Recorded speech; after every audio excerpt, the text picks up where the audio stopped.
Just a few days ago, I posted a video on this particular combo here. So that's the Hasselblad X1D Mark II with the XCD lens from Hasselblad 45p. And I recommended this as one of my various favorite combos for street photography, or I should say in general, non-intrusive photography.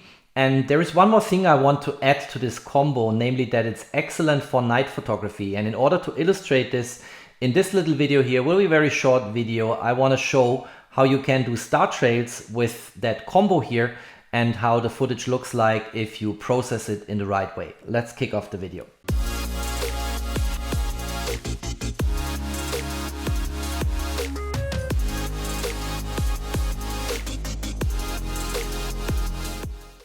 Doing star trails is actually not difficult, and I've done it with many cameras in the past. You also find a lot of videos on star trails on my channel.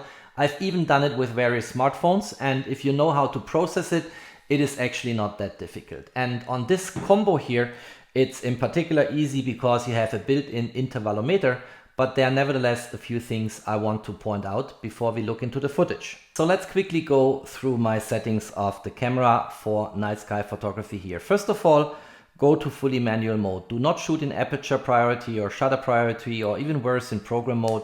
Go to fully manual, so if I now rotate the mode dial here, I end up in fully manual mode, and I think that's what you want here. And then on your distance scale, first of all, make sure you're not in autofocus, go to manual focus, and then on the distance scale, make sure you focus at infinity. Clearly, if you have some close by foreground you want to incorporate in your image, you have to go for several shots and need to combine them later in post. Further on the settings, I do not necessarily go for the widest open aperture, which is an f4 on this lens. I'd rather go for f5 or f5.6. Gives me more depth of field and nevertheless catches enough light. On the ISO value, same story. I do not go necessarily to high ISO values, but I also do not go down to base ISO values, because these sensors are excellent, and even if you go for an ISO of 400 or 800, you can later in post make the stars shine. On exposure time, if you go for star trails, you don't care if the stars are no longer dots but start to trail. But if you want to go for a night sky shooting and you want the stars to be pinpoint sharp dots, then there are rules which you can apply to calculate the maximum exposure time independent of the sensor size, so that your stars still are dots and not start trailing. As a last step, you need to parameterize the intervalometer, and for this you go into drive mode, and on drive mode to interval, and then you find all kinds of settings here. And the first parameter, time, 30 seconds here in this case means that after counting down 30 seconds, the camera automatically takes the next shot in the sequence. That means your exposure time has to fit into these 30 seconds. And on many other cameras, actually the double exposure time needs to fit into 30 seconds because they very likely will kick off some noise reduction, taking the same time as the shot itself. Here this is not necessary. 30 seconds is good, for instance, if you want to go for 15 or 20 seconds of exposure time. Frame 600 will dictate how long or short our star trails will be at the very end. I only wanted to illustrate the concept, so I do not go for the full Monty here. Initial delay 2 seconds is a self-timer, and clearly you need to have your camera sturdy on a tripod because otherwise it will not work. Metering first frame is not relevant here because I'm in fully manual mode, but in general what it is doing is you can decide here between first frame or each frame. If you go for first frame, it meters light, for instance, an aperture priority on your first frame, and then applies the setting to each consecutive shot. If you go for each frame, then it meters light individually for each single shot. And most of the time I have this on first frame, and there are nevertheless situations where it would make sense to actually go for each frame. In particular, if you have strongly changing light conditions in your time lapse or whatever you want to produce with the intervalometer. And then when finished exit, you can go here for exit or stay. I typically go for exit, and that's basically it. Pretty straightforward. And now we look into at least one sample frame here. We show how this is developed in Lightroom, then we process the star trails and we look at the final result. Looking at the images as they came out of the camera before post-processing, we actually see that they are still quite dark, so they need some adjustments here. You see the stars are a little bit trailing already because my exposure here was 13 seconds ISO 400 and an aperture of f5.6. But since I want to go for star trails, that's not a problem. And what I like is the natural colors coming out of the camera without any adjustments in Lightroom, which is typical for these Hasselblad sensors. And I should say the frame looks really good. Here again the metadata, you see my exposure time, my aperture, and you also see the camera identified, as well as the XCD 45p lens. After some post-processing in Lightroom, the final frame then looked like this.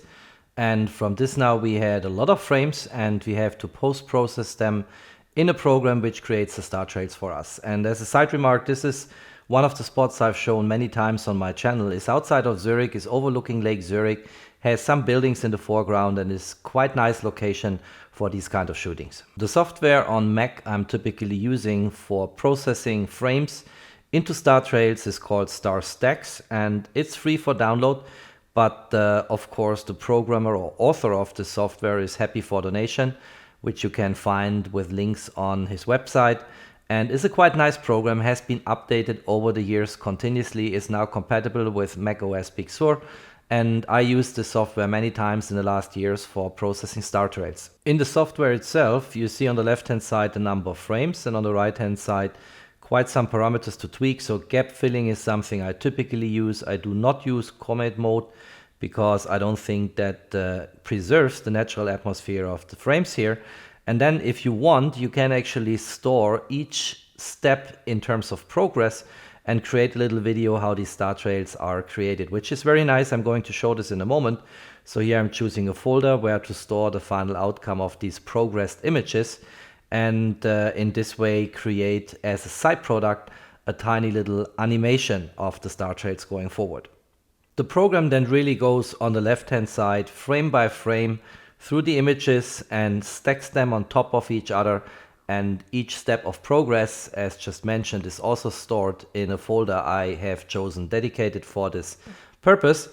And you see on the left hand side now how it is progressing and using each single frame to create more and more trail stars by stacking them on top of each other. Looking then into the stored progressed images in that dedicated folder and using, for instance, Final Cut Pro or Adobe Premiere Pro to create a time lapse, you get the following result, which is that animation I mentioned before on the progress star trails generated by Star Stacks.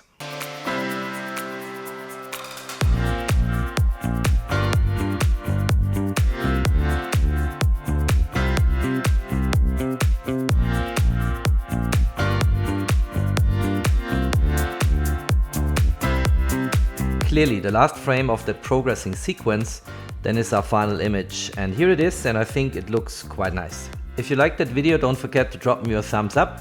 Thanks for watching, stay tuned on my channel, there's always more to come, at least one video a week. Thanks for watching and peace out.